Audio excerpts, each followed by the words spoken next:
The day before my birthday, I woke up gasping like the air had turned solid in my throat. My father, gone 7 years now, had shown up in a dream. His voice sounded exactly like it did the night he died, firm, urgent, protective in a way that wrapped around me even now. "Don't wear the dress your husband gave you." I shot up right in bed, heart racing.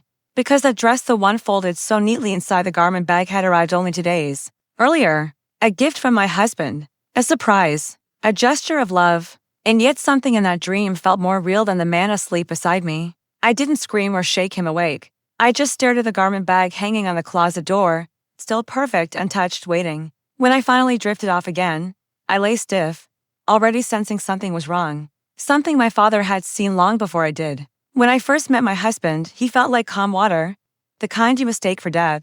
He spoke gently, held doors open, remembered tiny things I said.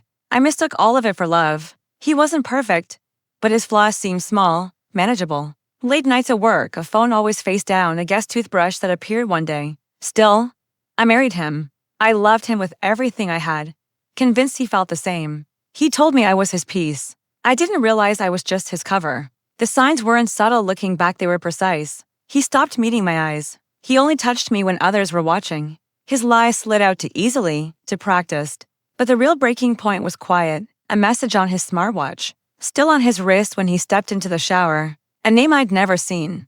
A sentence that cracked something sharp inside me. Did she like the dress? I can't wait to see her in it. Her, not me. My hands shook. But not from heartbreak, from something colder, clarity. I didn't confront him. Not then. Emotions were how he won. Silence would be how I ended him. I stayed warm, polite breakfasts, smiles, gentle replies. I let him think he still held the reins.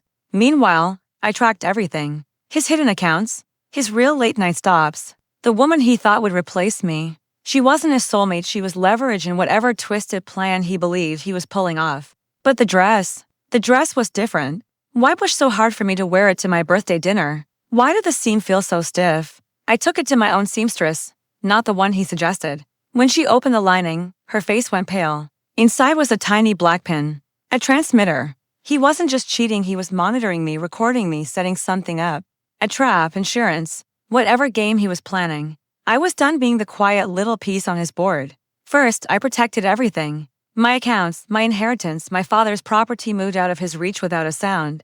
Then I gathered proof, enough to bury him legally without raising my voice. Photos, messages, transactions, the device from the dress sealed in an evidence bag. I even met the other woman. She had soft eyes and shaking hands.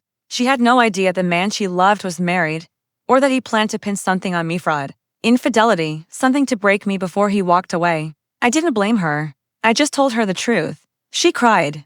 Then she helped. Together, we built a timeline strong enough to crush his perfect image. My final move was simple. I invited him to my birthday dinner at my father's old house, the one place I always felt steady. He walked into the dining room smiling, wearing that rehearsed grin he used when he thought he was in charge. "Where's your dress?" he asked. I looked him straight in the eyes. I burned it, his smile fractured. I slid the evidence bag across the table. The transmitter glinted like a guilty heartbeat. His throat tightened. "This isn't what you think. It's exactly what I think," I said. "And the police think so too." Color drained from his face. I leaned in, voice low. "She knows everything. Every message, every lie, every plan you had for both of us." His breath caught. He knew exactly which she I meant, the woman he used just as easily as he used me. I watched the moment he realized it was over. It wasn't dramatic. Just a quiet collapse, like a man noticing too late that the room has no air left.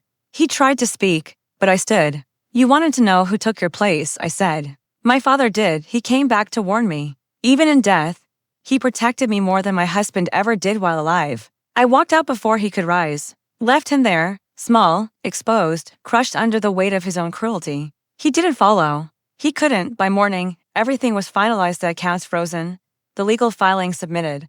The other woman gone from his life, and his shiny reputation reduced to ash. As for me, I didn't cry or shake. I just really breathed for the first time in years. My father had spoken. I listened. And the man who tried to replace him finally learned exactly where he stood. Nowhere near me.